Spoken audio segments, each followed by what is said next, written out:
Today I was watching this street sweeper as she did her job, though it would be more correct to call her a sanitation worker. But beyond the definitions, which don't matter much to me, I was reflecting on something that I want to share with you. When I was a child, I often heard adults say to me, Matteo, study, work hard, otherwise you'll end up like that. And that like that referred to people and jobs like the street sweeper, precisely. As if it were a symbol of failure or something degrading, in any case. Now that I'm an adult, I think exactly the opposite. In the society we live in, being a street sweeper is probably one of the most virtuous and dignified jobs there is. We're talking about people who clean up where others make a mess, who keep cities and towns tidy, who contribute to urban decorum. How many out there can boast something like that? And how many, on the other hand, are the ones who contribute to the general decline?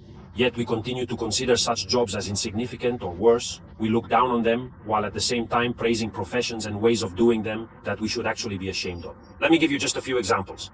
Take influencers, for instance, one of the most sought-after jobs among the younger generations. People willing to do anything for a like, a follow, a bit of virtual fame.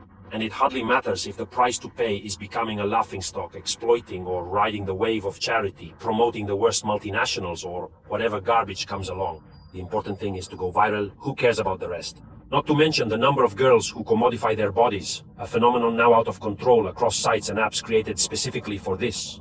Podcasts and radio shows that normalize promiscuity as a common practice, and so on. Ladies and gentlemen, this is human decadence. This is true lack of dignity. Forget about those who clean the streets.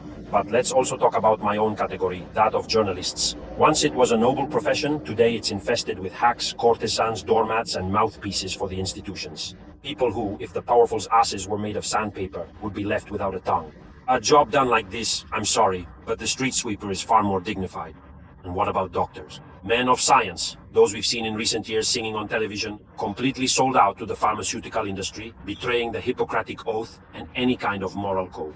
Then there are the managers, the executives, those who live for profit by trampling on rights, exploiting people, destroying lives in the name of numbers. But for society, they are considered successful people, winners because they show off their little Ferrari or their Rolex. And finally, the politicians, whom we still, or rather you still, insist on calling honorable, a bunch of opportunistic charlatans ready to sell themselves to the highest bidder, to change sides depending on which way the wind blows, to promise everything and deliver nothing. Ignorance in power. So much for honor. The street sweeper. The street sweeper is a true gentleman by far, and unlike so many others, he should always walk with his head held high.